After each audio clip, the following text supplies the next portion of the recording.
Hey, what's going on, everybody? It's John Register. Oh my gosh, I'm so excited for the show. I just want to get right into it. But I'm going to let you all get on. Of course, you're on Hurdlers of Adversity, conversation with Mindsight Warriors, because this is a warrior we have on today. So, really quick on this, I'm an international speaker, a change mindset warrior. What I mean by that is we have these mindsets in life, where we are at one given level, and then mindsight is actually where we desire to be, where we want to be. So we're going to be having this fantastic conversation.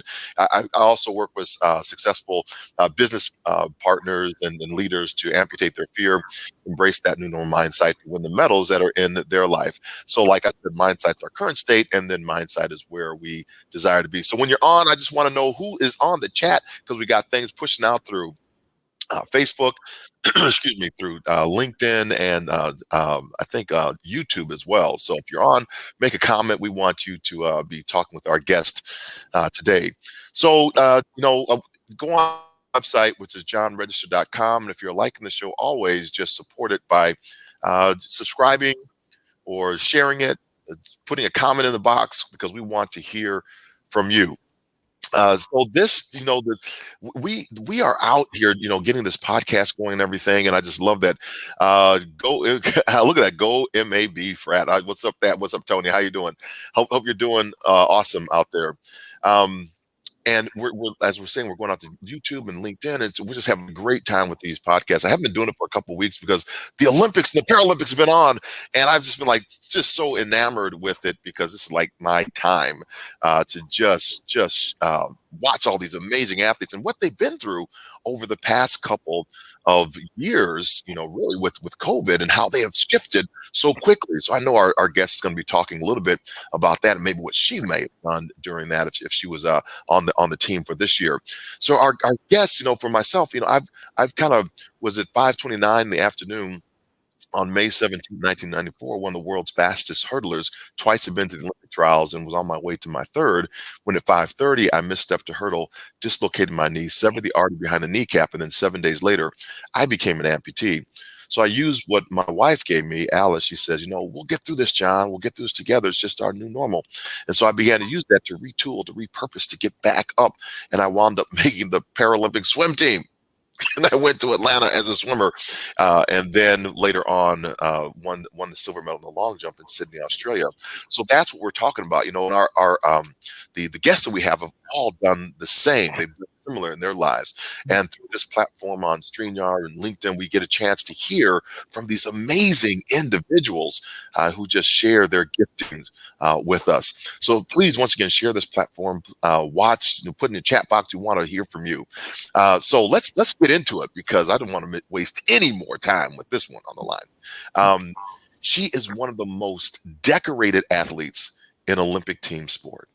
She made history as the first American basketball player to participate, earning her spot to 5 Olympic Games, winning 4 gold medals, 1 bronze.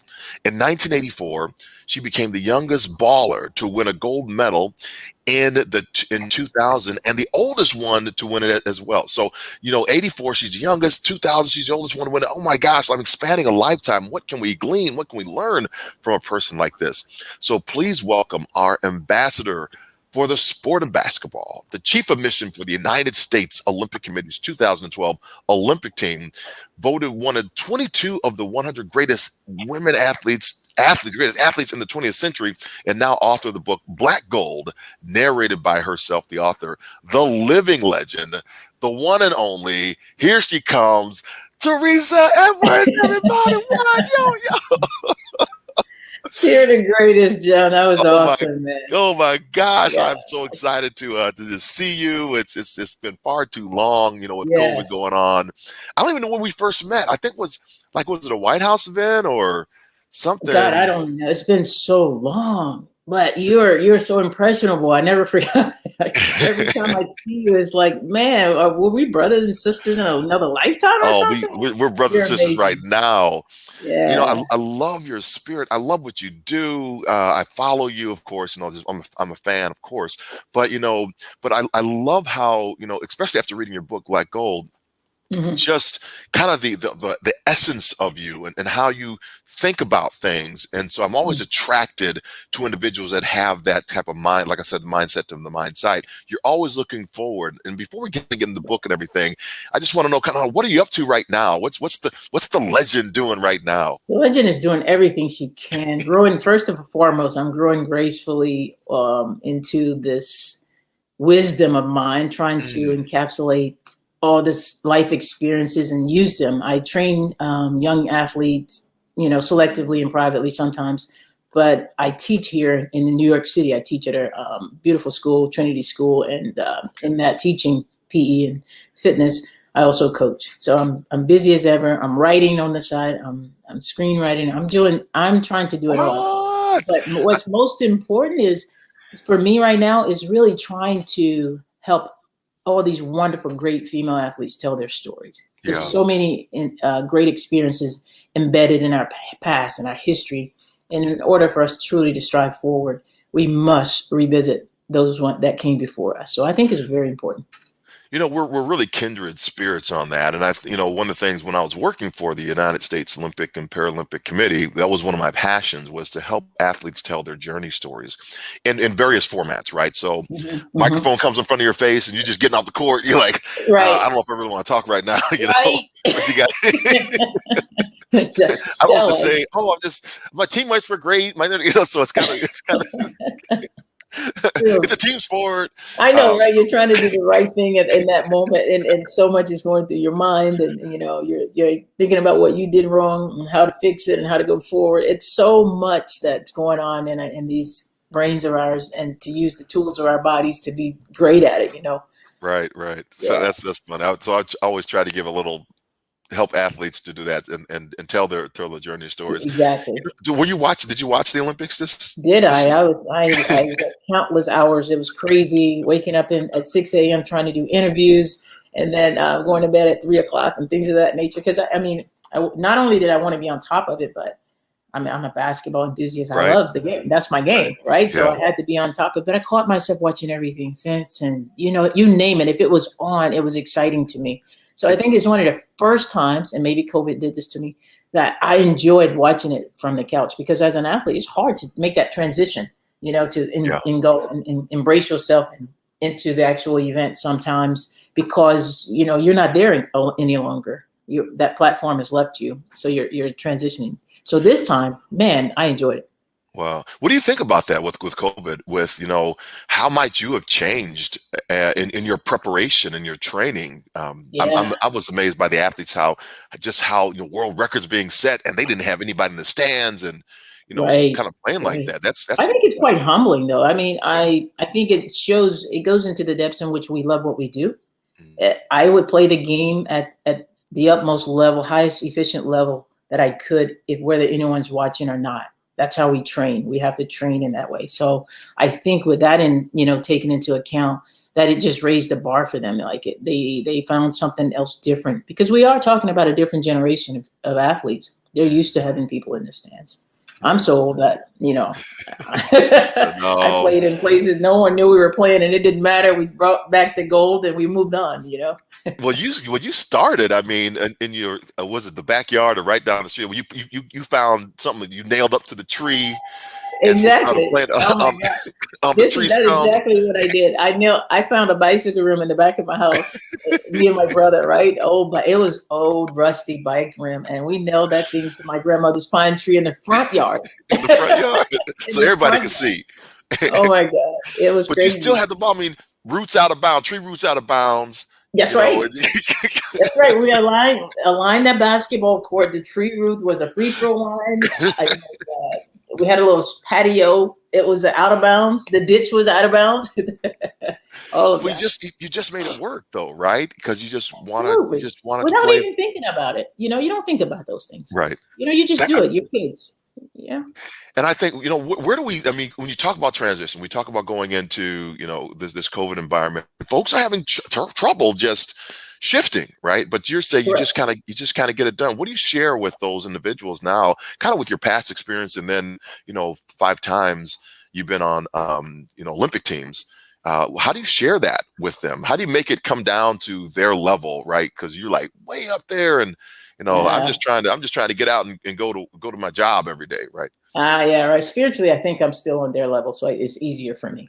I think you have to kind of stay grounded, period, Yeah. right? Because if you get too high, there's going to be something that brings you back. So how you Hmm. bounce back up from that is very, very powerful. Doing that as an example is definitely key for most kids these days.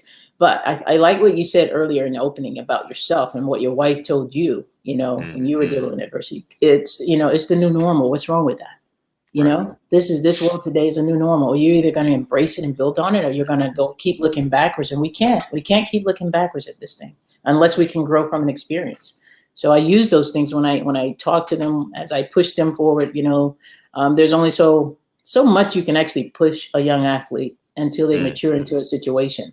And I often tell my kids, I can only give you so much until you conquer this. If you can't conquer this level, why am I going to pile it on? And these are the things that we do. These are the things I do with young kids. We're talking with legend Teresa Edwards right now. Wow, I just can't believe she's on the show, and I just adore this woman.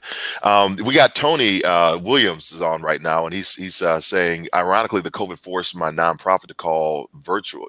Call virtual. That only increased our awareness nationally. When you say so, it looks like the opportunities, right, are there for people, and how do we see the opportunities despite the obstacles? Right. There is no obstacles when you understand how to go around, go under, go over, look to different Mm, directions and try different things. You have to keep that willingness to be flexible and stay open and be able to be adaptable as well. You can always get back to what your dreams are, or find it may be shorter and maybe a little faster. As Tony said, it gave more awareness to his situation or to his nonprofit. So I feel like it was a safe environment to grow. We had yeah. a safer environment to actually grow, and then the playing field got a little leveled for most people who would not have gotten that awareness or that visibility, or creating new platforms, or just figuring out new ways to incorporate themselves into the society as a whole. So it was a level playing field for a while.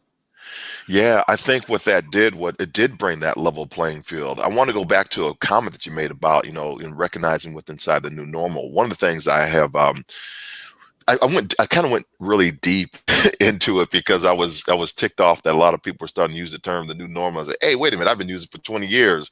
And then I Uh-huh. got really deeper. I said, why are they now they're upset with the term the new normal? They're and I'm like, wait a minute. So I started going dissecting the word, right? Where new means no prior point of reference.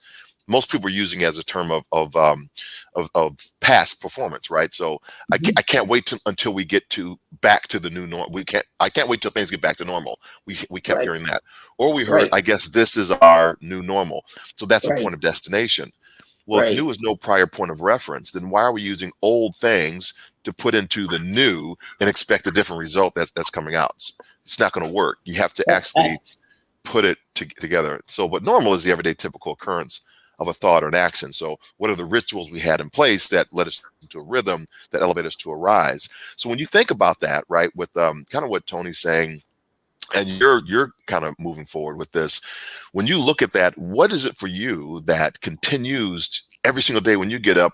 I got a new benchmark. I got a new rise. I'm going to do. I'm going to elevate on this day, and maybe my past medals aren't going to get me there. I need to elevate on the medals I need right now to move forward. Well, being a female athlete, I've known a long time ago that the medals aren't necessarily the route that gets us everywhere we need to go to Hmm. elevate. That was Hmm. just the norm Hmm. in my younger years, and I really don't feel like they do as much because think about it. Everyone can't be Michael Phelps. Period. Just can't. Hmm. I remember Mary Lou Retton in 1984. I thought, wow, she was a darling of those games. And I was just the youngest one on the team. I wasn't going to be the darling of the games. Are you kidding me? I was lucky to be there. So to me, you take your platform where you are, you start. I mean, how much Yeah. more Yeah. powerful can we be as a people? If I can start on Teresa Edwards Street, that 7th Street in Cairo that became Teresa Edwards Street. Now I have a platform right there in my community to be a difference to those people that I grew up with, those people that raised me, that community that is going to continue to evolve, right? So I just think we start where we are, as individuals, and we grow out into something, more broader and more bigger, if that's your, if that's your goal or that's your dream. For me, I've never really thrived on, I've never dreamed about being Cheryl Miller, that girl that was a face of women's basketball. But I did want her to be one of the greatest ones to ever play the game. Well, you So. accomplished that. You were saying something. I want to go in here with it's kind of good in your book now, because I was laughing. Sometimes, how we get these nicknames, and I know you put it out there. I said, "What's up, One Bone?" I know, right? Everyone that knows me. Oh my God! Every friend of mine that read it. That's the text. That's the text I'm getting back every day. I get that. Hey, Bone, One Bone. Like, yes, I put it out there. Is she really going to put that out there like that? And I begged Coach Landers at college. I begged him at the University of Georgia. I'm like, please don't call me One Bone. Please, whatever you do. I've been calling you. Everybody calling you One Bone now, boy. That's God. Full circle, man. That's what you call a full circle. That is full circle. I died laughing. I said, because then I started thinking about how we all get nicknames. How, just as we're all growing up in our neighborhoods, and right. I forgive me, I can't remember the gentleman's name. You're at the court, you're playing, you got the chucks on right now, or maybe you didn't have the chucks at the time, but you're on the court playing with the guys, and the gentleman that was the kind of caretaker of the park, we called him bruh. We called him bruh. Bruh, yeah, bruh. So bruh's like, no, maybe you want to stay back here, right? But you kept on getting over there. And so what was that experience like, to have a mentor kind of help you, kind of understand a little bit more about who you were and growing up? What was that experience like? I just felt like he was just this grand role model father figure for every kid that would come and show up in his presence, right? So I was one of the few girls that would just hang around the park and hang around him, asking him to do anything to help out, mainly because I love hot dogs, and I like to I love eating hot dogs when I was a kid. It was crazy. So I wanted to work the hot dog stand, and I had to grow. But he would keep me busy. But he did. He noticed that I enjoyed playing basketball, enjoyed sports as a whole, and he would always rein me back in, going, "Hey, you're gonna get hurt." Because I was skinny, small kid, and I was trying to play with the boys, and something kept calling me. I mean, just to sit down and to have my eyes directed in one way and to hear a ball here, I'm looking right, like a ball calls me. It still calls me, and that's what it was. It kept calling me and kept calling me. And once I arrived, I was the joy of my life was out there, learning and playing the game. And of course, I wasn't a stellar athlete or anything at that time, but I just kept going. You talk a lot about the call of the game, and when the joy is there for athletes, for yourself. Tony's talking about right now, I think one thing of what I want to get into is when the joy actually might leave, and you got to work through some of that process. And so Tony's saying here, for the last 2 years being exposed to important mental health and for professional athletes, how do you handle those mental stressors? Are those stressors different with the proliferation of social media? So kind of with that in context, walk us through that really tough time after, winning bronze medal. And, the U.S. is expected to win. I think it was Barcelona, I want to say. Is that right? Is that the right year? I think it was. Yes, Barcelona.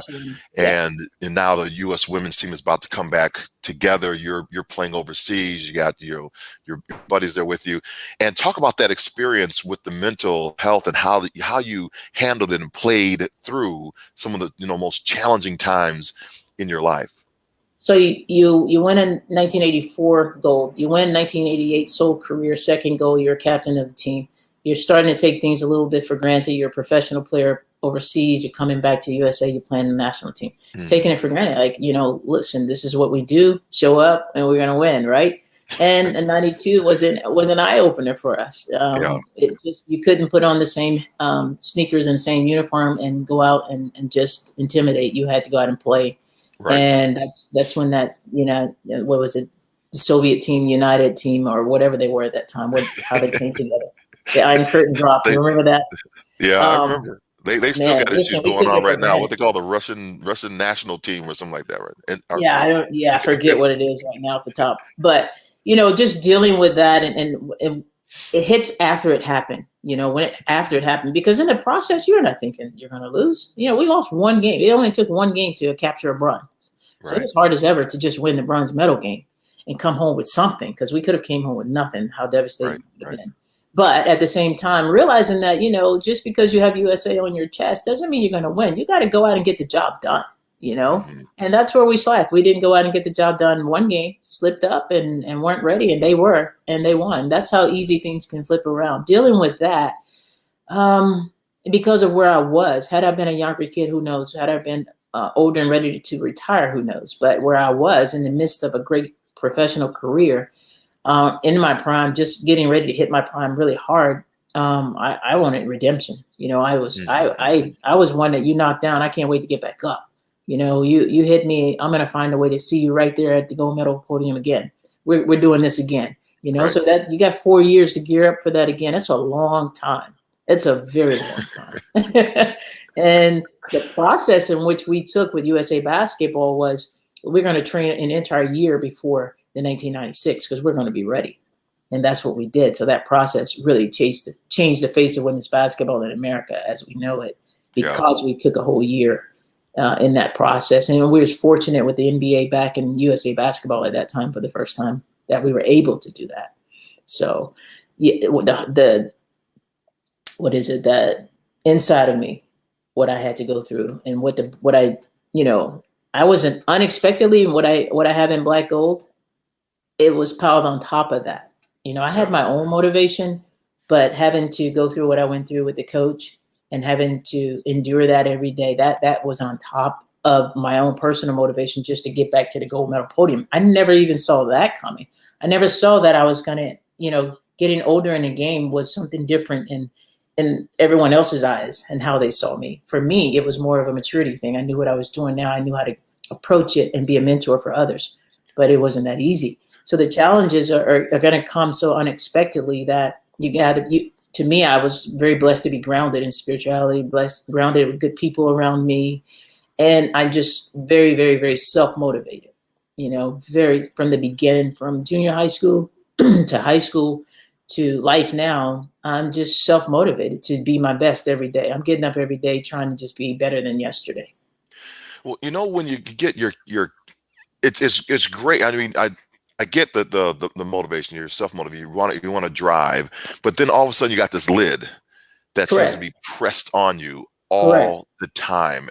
Right. With a coach that's like kind of blaming you for the Barcelona loss, right? And Absolutely. can't get past, because that is a mark on her resume. And now she's just like kind of being told that she got to take you because like you the greatest, but really doesn't want you, because if it had her way, she's probably not going to have you on the team. So And she's I know riding you. this, but I'm not supposed to know this, right? Yeah, Like, you I'm know not it, but you're not supposed supposed to to know it, know this, but I know right? this, right? So it's yeah, it was. I'm glad I knew what I knew, though, because I could Yeah. have, So just being on top of everything and approaching it in the right manner, and understanding what I truly wanted from myself stayed in the forefront, not what someone else wants. Mhm. Understanding who I was for myself, and not how someone else saw me.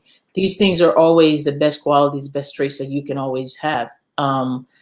Knowing, keeping your eyes on the prize and being focused about getting there one step at a time, regardless of what comes your way. And I think another thing is being able to help others definitely alleviates that that ability for you to slip or to go stray in another direction.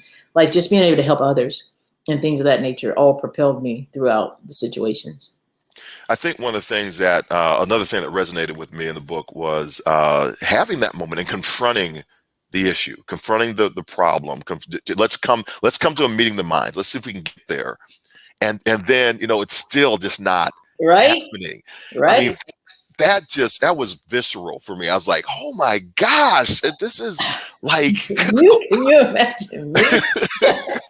I mean, humbling yourself to come to a situation. Okay, I'm gonna take some advice from a great mentor. I'm Hmm. gonna do this, and Hmm. still Hmm. it's not coming through. I mean, what? And imagine at my age, I mean, I was at a time where I felt like I had most things under control. I was, once Yeah, you yeah. start paying taxes and playing ball overseas, and once you start paying taxes, it's real in this world, It's right? real. So I'm like, okay, I'm in control of my life. I'm doing the right things. I'm playing professionally, and I'm humbly coming back and representing my national team with everything. I mean, loving it. Nothing greater than putting USA on your chest and being the one to stand on those podiums. There's nothing greater than that. And that's what I was very used to doing. So it was, like you said, that moment to face that, I was so scared, man. My voice was shaky. I've been there. I'm trying to keep my cool. I'm trying to be respectful, man. It was one of the scariest moments ever. And you know what? When you're writing it, I was with you because I know that area of the Olympic center, Yes. the training center. I know Right? exactly where you were. I know where you went, and so I'm like, oh, I know where that thing is. This like this? Everybody can hear because Right? there's no like room partition. There's like it's a cage back there. Right. It's So like, it was crazy back then knows. because that was their landing pads back there. Remember the cushions? All the Oh, cushions. man, yeah. It was crazy. Wow. So Yeah. I'm glad you wrote that in there because for me, what it did was it took me up to another level, right? It began to help me examine my life when I had those moments, of course, to have the tough conversations. And so went back to some of those moments, but also looking a little bit further down the road to see what came from those conversations. What came from, did something actually change? Did we become closer, or we kind of separate our ways? So that's what it did for me in my life when you're sharing that. So fast forward. Well, before we get fast forward, I want to chat just a little bit about how the women's game, because of what you all did for that year, changed. So there's a lot that's going on the backstory of women aren't getting the recognition of the men. So you're going overseas to play to earn your money, and now you come back to a team that's really going to pay you kind of peanuts, or what you could have made overseas. Why do you do it? At that time, it's really hard to make people understand that. Yeah. I mean, back then for women, we weren't going to get rich overnight anyway, right? You're just not going to have one of those out of body experiences. You wake up the next day and everybody's ringing it off and you're rich. It just didn't happen. I don't know what is happening today. The girls get paid, the young ladies get paid much better, which I'm happy for. But back then you didn't. So that wasn't considered a major sacrifice because you think I can go back and recoup that. Right. Okay. Yeah. So that's what it felt like for me. It's like, you know what? I'm glad they're paying us anything because we weren't getting paid at all. We were just getting paid if you won a medal, I think, or so. What if you place, gold medal, gold, silver, or bronze, you might get a couple grand. So, for me, it's like, oh, I'm going to get paid something. I won't go in the hole. I can still pay the rent. Right. So for me, it was, I thought it was great that we got paid the 50, but we were very also fortunate to have the Nikes of the world. And I forget some of the other shoe companies that represented a few of us on our basketball team. And Nike represented about 6 or 7 of us, and they gave us a separate contract. So we actually began to feel what it really feels like to be a professional athlete here in America for the first time. So I think that was just opened the door for so much for women athletes here in this country professionally. Love it. So if you have we're talking, of course, with Teresa Edwards, greatest. I'm going to call you the greatest because you paved the road. Without you, these others don't come. They don't come. I will take it. So anytime I have, and I always talk about comparing eras. So my son and I, we always knucklehead up on this, right? And Stephen Austin, all these folks, right? They're all comparing eras and all this stuff. And I said, you can't do it. You got to honor the era that was played. That's right. That's right. And just celebrate that, because without a Teresa Edwards, we don't get the others that come out. Right. And then you have those that you were following, without a Ann Myers, without a Ann Donovan, God bless her, rest her soul, without a Carol Splashowski, without a Lynette Woodard, without a Janice Lawrence, without a Kim Mulkey, without a Joyce Walker, great players. I can go on and on, but ultimately without a Lucille Harris for me. Go Yeah. back. Wow. I can even go back to the woman they call the Babe. That was amazing. When I look back in history, just that, like it's just I honor them. I thank them for getting through it. I thank the All American Redheads for going out wearing skirts and barnyard and sneaking and playing. I honor the women that played 3-on-3 half court in skirts and they couldn't run and all they could do was one pass, one shoot, one play defense. I honor that because it wouldn't be a Teresa Edwards. So Right. until we understand that about everything we do, are we truly empowered? Yeah. And then you have that talent, right? But you also have the technology. So you have talent Right. and you have technologies. You got floors with springs in them now, and there are people jumping off the roof, right? So I found it funny because they were talking about, with like the like I think it was Nike. There was some shoes. I think it was Nike shoe that everybody was talking about. Oh, they got all these amputees running now. They got this. I think that's funny. They have advantages because they don't have any legs and they got these springs. So I said, well, cut your legs off, come up, line up, and we'll see what advantage you got. Right. That's kind of what I said. That's cool, man. That's cool. So, but the technology, right, or some of the things that we have now are making their ways, this carbon fibers into shoes, so that when athletes on the track running, they get more energy, store energy return on the track. And so we're seeing blazing times because of the technology. And so you can't really compare Usain Bolt versus Jesse Owens. I mean, it's just two different Very time true. periods. Very true. Very true. And then on the basketball court, it's all these things, Let me tell you how I look at it on the basketball court. Yeah. Okay. Yeah. I'm averaging 18 points, maybe, or a little bit more, a little bit less in college. We don't have 3-point lines. Right. So right. I tell them all the time, like, hey, when I was in college, there was no 3-point lines. Don't get all beside yourself because you're averaging 20 points a game. If you're averaging 15 points a game, you're not impressing me yet. Okay. Yeah. So take all those threes, make them a 2. Right. And then let's see what your average was. Exactly. Right. I'm like, oh my God. They get all excited about these things. And I'm like, an assist was only an assist in a fast break. Now, anyone that makes the pass that scores is an assist. Are you kidding me? I didn't know that. I did not know that. Things like that have changed. Yeah, the stats, man. The stats are off the chart in basketball as a whole. It's just too much. I'm not a statistician, but I like doing stats, and I got my iPad, so I got the basketball stat app because my son was playing ball, and he was pretty good. He just didn't grow to to a high stature, but he was playing with KD at Montrose Christian, and wow. So he was this point guard. He's brilliant. He's a brilliant tactician, and he can coach the game. So he's really good. I'd love for you both to meet because this kid's mind just works in a different way. I like the game because I just don't understand it.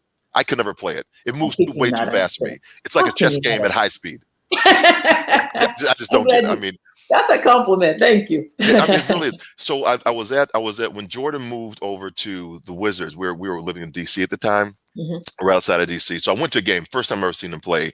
And I learned more about the game of basketball watching that man play that game on that one day and that like 45 1-hour game than I'd ever learned. And I was like, holy cow, I could see everything being set up, because I was in the nosebleed section anyway, looking down, so gotta look, there goes Jordan, I see him. Right,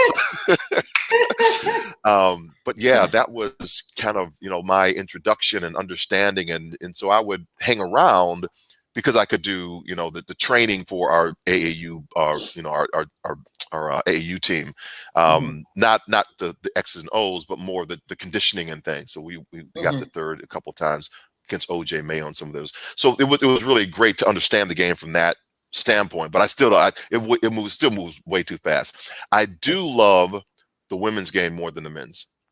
Uh-huh. I understand it better when I watch the women play. So my daughter and I, we always do the women were playing. I was announcing a wheelchair basketball game in Indianapolis. Women's tournament was going on, women's NCAA Final Four. And I don't remember the year it was. My daughter and I took my daughter with me. And so she did the little basketball dribble up the street, and all that stuff. And it was fantastic. And then I got a chance to go kind of behind the scenes, kind of at one of those little reception things. And I took her, and all these coaches were kind of, just kind of talking to her. And I was like, this is fantastic. So it switched my thinking. I said, I need to get her around more ladies that are at high success.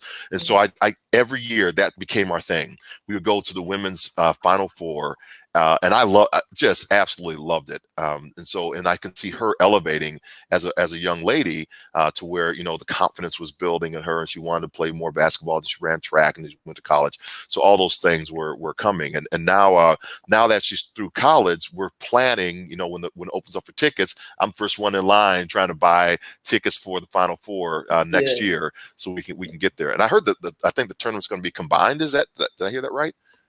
I Men's and think they are women's? going to use the same facility somehow or in the same city. I'm not Okay. absolutely sure, but I think they're trying to use the actually same facility. And what they're thinking about is, you know, the actual, you know, after last year's finagle with the Right. differences and things, the negativity that went out. Yeah.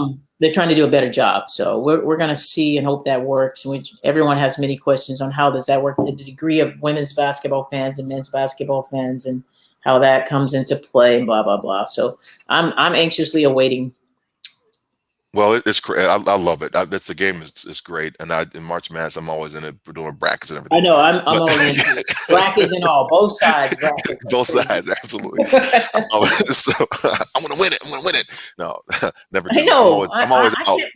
It's insulting for me because I'm not supposed to be bad at this, but oh my goodness, the upsets kill me. Upsets. It's crazy. Throwing stuff at the TV.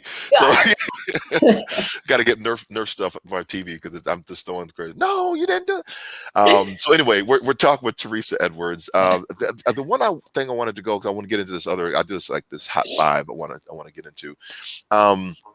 Is, you know, kind of the rest of the story, right? So you make it through, and you're playing your nemesis. Oh my gosh, I have my It was Brazil. Australia. So Brazil Australia. and you know they beat you all, and then they doing backflips like you saying Oh in front of y'all, and you know yeah. they kind of yoking on y'all and everything. So you get a chance to play them for gold medal, or was it? I think it was gold medal round, right? Yes. So Yes. talk us through that, you know, and the fight of just these Brazilian women, and the world's kind of caught up to the Man, U.S. and exactly, right? you got the ball, right? You Like, got the ball. one thing to their credit, they didn't want to play us right during that tour. To their credit, I don't blame them, and because you know you can find out a lot about the actual team too soon.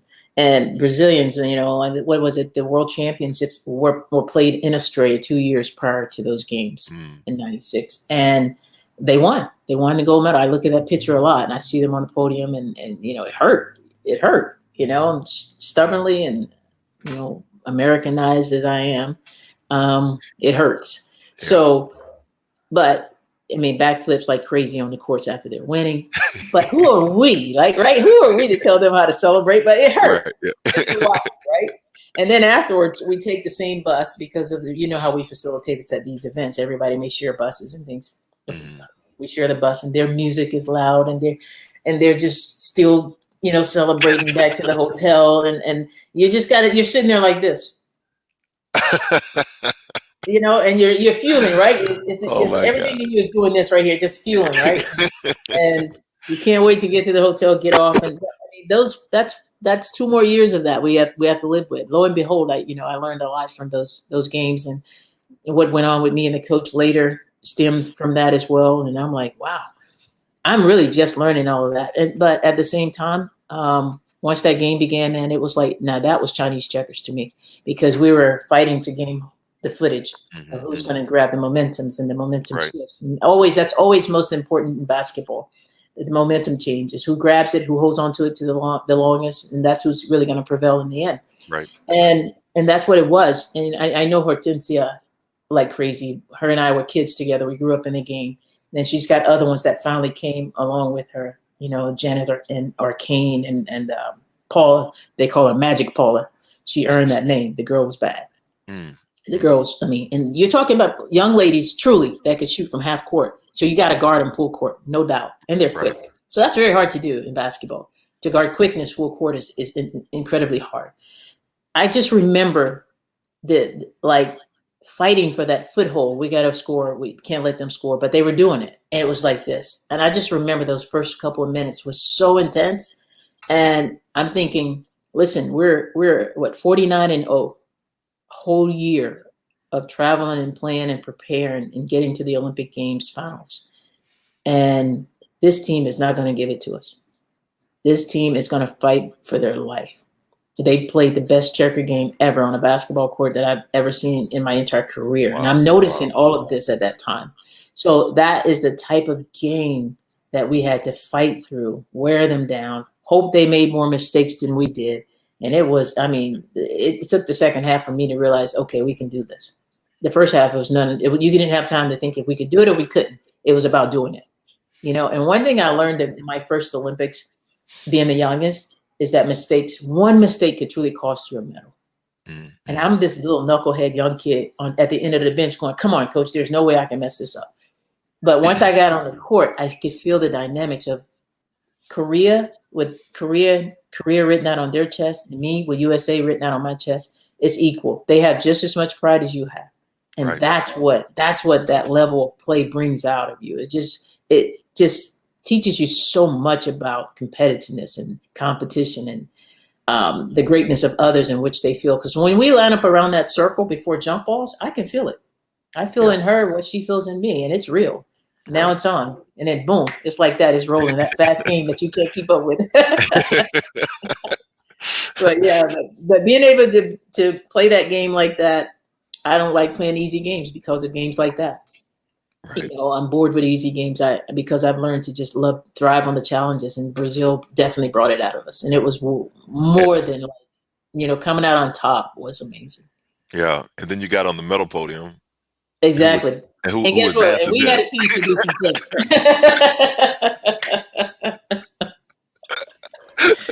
We did not forget. You did not forget blasting your music. Exactly. We did not. While they doing like this. Oh my God! I'm telling you that I enjoyed writing that. I enjoyed reliving that. Yeah. Those moments and having the chills and thrills. That came out. Yeah. I love how you were reading it too. So Teresa also read the book as well. So as an Audible.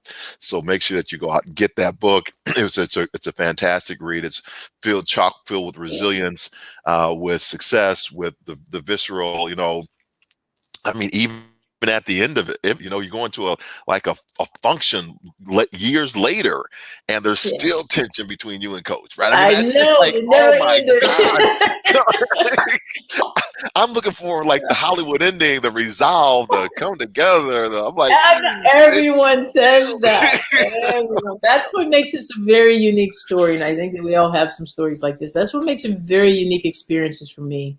And I realize I'm different. I realize, coach is different. And, in the end, we're quite the same, but very different. It was good. I mean, I love that you just kept the pedal on it, right? And didn't let off that thing and to release the tension, because tension sometimes just doesn't get released. And, so you got to make, like you said earlier, you got to make peace with yourself. Yes. And you have to know who you are. Mm-hmm. And so you can make the courageous jumps in your life. Exactly. I always talk about when our truth outweighs our fear, we'll commit to the courageous life. We'll commit to courageous acts, like when you took the chance and the opportunity to open up, be vulnerable, shake in, and talking something that you probably just didn't want to do, to have the conversation, right? But you did it. You went through it. You walked through the door because your truth said, if I do this, I can take control of the situation. At least I know I've done my part, and therefore there's no ambiguity there, because I have come to the table and set the setting out for it. So that's extremely commendable. All right, so we're gonna shift gears a little bit here. I have what I call JR's Fab 10. And so we're gonna do these 10 questions. 10 questions so easy. They're just really easy questions. And we're gonna put the camera on you. Boop, boop, kind of dun dun dun. We're gonna go close. So these are real. Just kind of get the chance to know folks, and you can ask me some questions, right afterwards as well. With a very simple question. Okay. So number one, favorite pregame snack. Believe it or not, coffee. Coffee. Favorite ritual before you compete? Ritual. I'm not a big with rituals, but I guess I would say making sure my socks were the same level. There you go. Got to be even. You measuring with the little measuring tape? Uh, who you study the most in your sport? Michael Jordan. Who uh, who you never ever take for granted? My mother. That's like the number one answer all the time. That's like always the number one answer. Plain M&Ms or peanuts? Peanuts. Yes, all right. We can still be friends. Animations or cartoons? Cartoons. I'm old. Cartoons. You like, yeah, Bugs Bunny, Roadrunner. I bet this has got to be it. Saturday morning. How do you explain what you do to an 8-year-old? Very carefully and slowly. ABC. What your 80-year-old self tells yourself now? Ooh, great question. Wow. You got here because you took your time. You've got here because you took your time. Who inspires you the most? My mother. Okay, and who should I have next on the show? Last question. Oh my God. Have you had Jackie on here yet? I have not had Jackie. I love Jackie. I Okay. love her voice. She's so inspiring, man. That's my girl. All right. Well, let's make the introduction. Let's get her on the show because I want to chat. We got to chat. Jackie or Dawn. Get Dawn Staley to come on too. All right. Okay. We put all y'all on. I got 4 boxes. Well, let's bring us all back. Yeah. Let's do that. Let's have a conversation. You will not have enough time. And Dawn and I will probably try to play horse. And I'm still the winner, no matter what she says. I love it. I was in so you can think about some questions you want to ask me. I was with my wife used to be when she was pregnant with our daughter Ashley, and she didn't go back. We had some negative experience with when she was, went back to the workforce, and we had to leave our son with a babysitter. So we decided we were never going to do that ever again. So she decided she would stay at home and raise Ashley. So she took on this school bus driving job in Springfield, where she could take Ashley on the bus with her. Best decision ever. It was an amazing decision because in Springfield, Virginia, they pay very well for bus drivers. I didn't know that, and we didn't know it. Who knew? But riding the bus back and forth to for her basketball games is the one and only Kara Lawson. Hey, right. So I've known Kara when she had bushy hair and don't let her fool you. She's got to put water on so it doesn't expand now. That's great. That's awesome. Yeah. So we got a chance to reconnect. I think it was at the Capitol building. We did like a USOC. I don't know, maybe you were there too, but Christian Leitner, myself, and some other Olympians, Paralympians were there. And Lisa was there. Lisa was there. Lisa was there too. Yeah, we were all together. We were all there together. I remember talking to Christian like crazy, and everybody. April was there. I met April for the first time. April's amazing. April's amazing. April Holmes. We're talking about everybody. Yeah, the legendary April Holmes. Yeah, first woman sponsored by the Michael Jordan brand. She's amazing, man. Oh, amazing woman. Yeah, just my sis. So we're there, and I'm trying to do everything I can in my power to disrupt Kara for free throw shooting. And once she was dialed in, she said, I just need this space right here. You can do whatever you want. That's right. I'm just like, okay, I'm gonna get her to miss. I'm not doing all this stuff. I mean, like, dang, I'm like, she did it so often, like 50 in a row. I just walked away.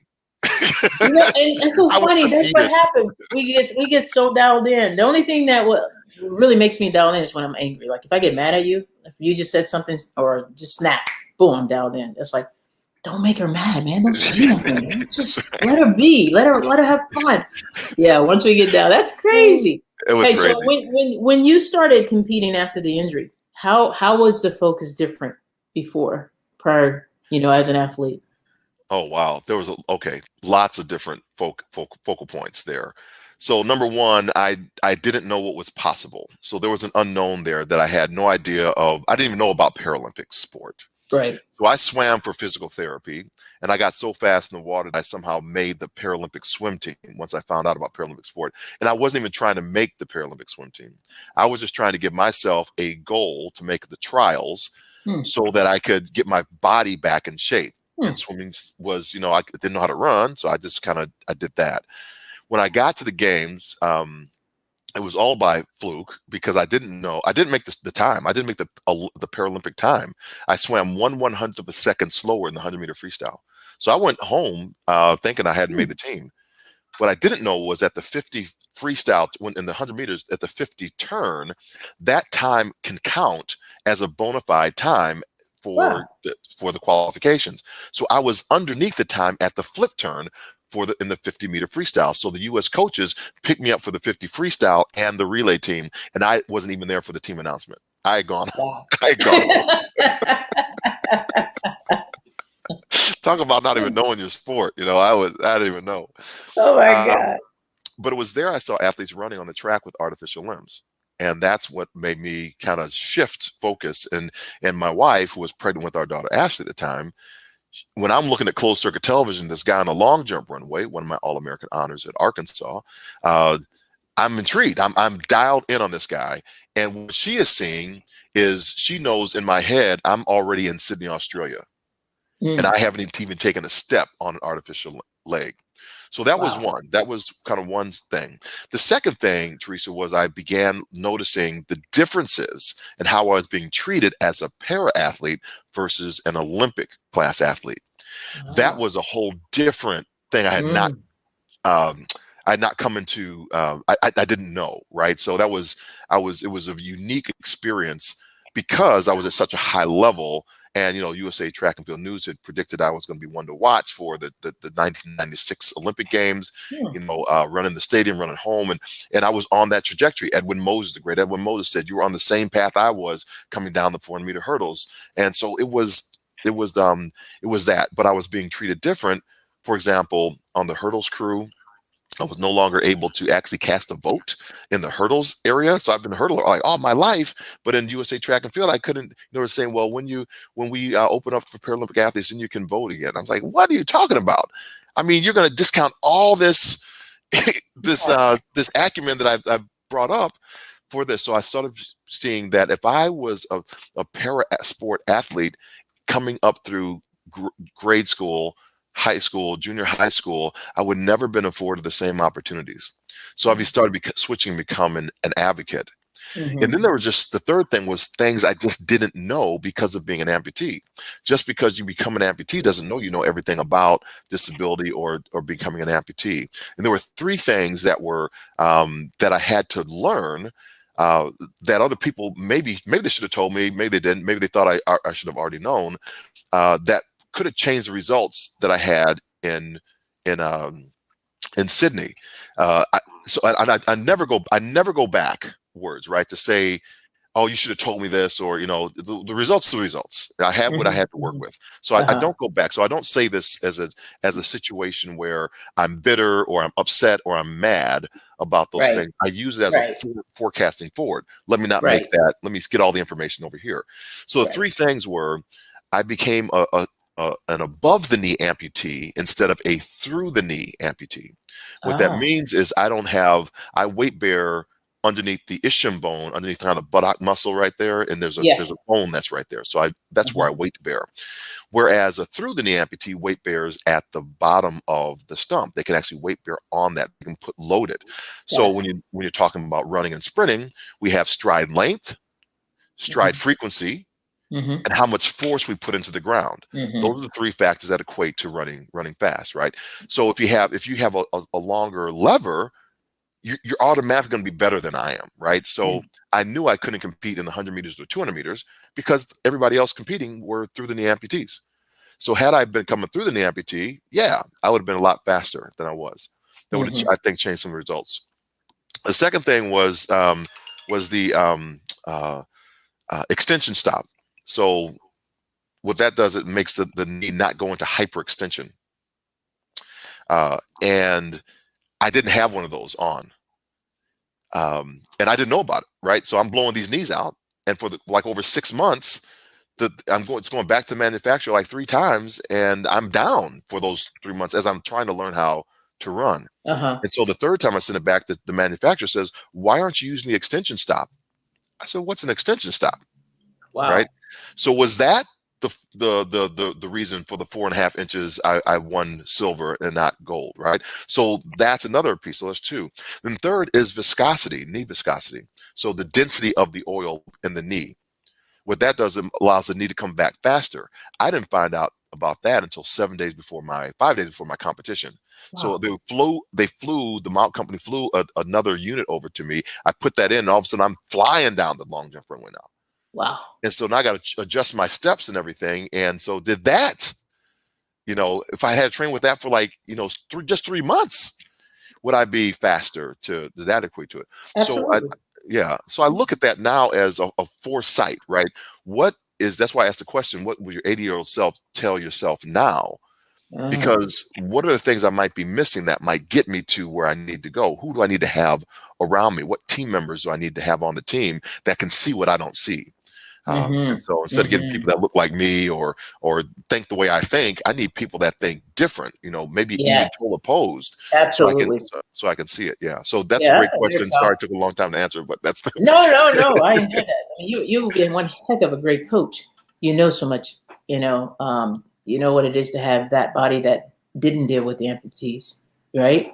With the amputation of your legs, and then when you were talking, I'm like, man, you're coming from so many muscles and so many different ligaments, and the way you pull and gravity, and the way you're coming from so deep that yeah. you're one heck of a coach.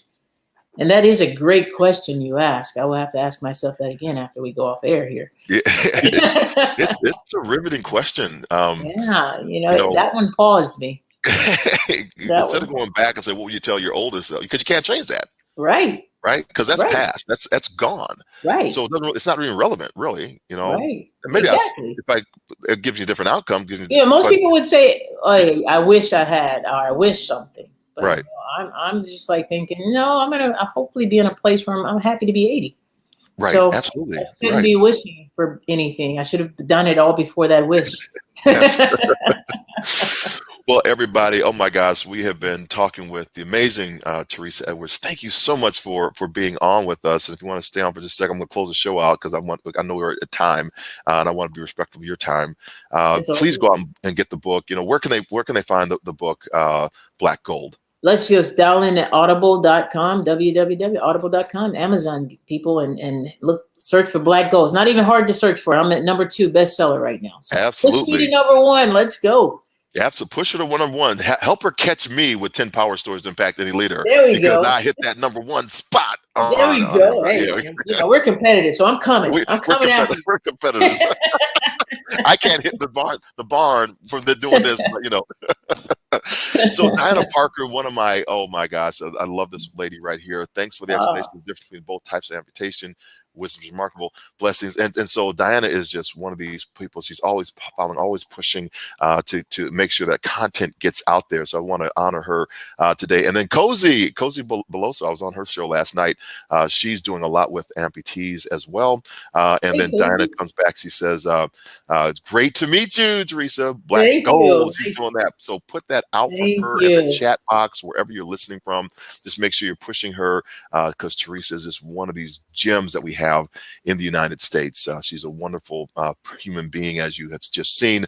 And so I just want to thank you, from the bottom of my heart. Thank you so much for Oh, being on the show thank today. you, man. I'm glad we finally did this. It's awesome to see you, and you're doing such great work, man. Love seeing your face everywhere.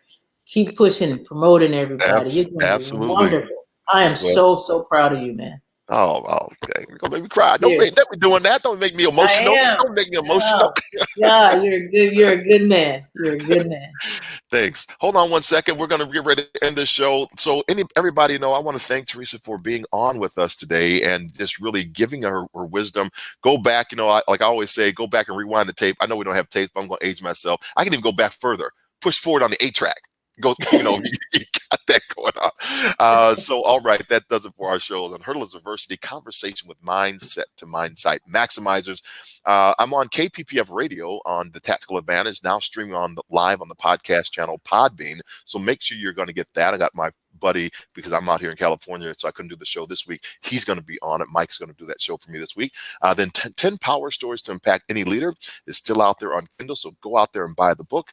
Journal your way to leadership success. Join our Facebook group at facebook.com/groups with an S, and I just changed the name from Amputate Fear to actually Mindsight Warriors. So go on and get on that one. And one of my favorite quotes is by Anais Nin. She says, "And the day came when the risk to remain tight in a bud was more painful than the risk it took to blossom."